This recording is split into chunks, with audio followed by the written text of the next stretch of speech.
A'udzubillahi minasyaitonirrajim. Bismillahirrahmanirrahim. Mbokk yi asalaamaaleykum wa rahmatullahi taala wa barakaatuhu. Noo ngi leen di nuyu bu baax di leen di ziar ñu dikkaat ak yéen si naafila guddi weeru koor gi tey di guddi fukkeel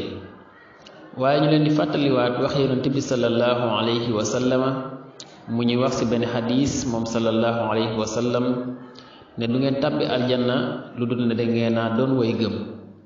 waaye du ngeen doon ay way gëm lu dul ne da ngeen a bëggante mooy ndax duma leen xamal mbir moo xam ne su ngeen ko defee da ngeen bëggante muy dee leen di nuyoo wante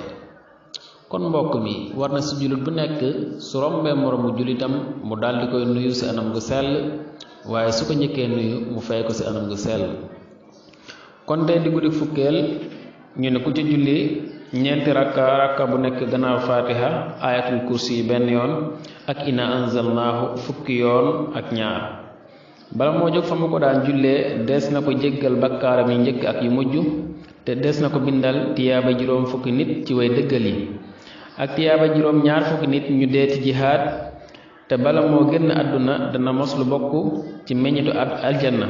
te des na ko ràmmuloo juróom ñaar fukki nit ñoo xam ne sawara yee na leen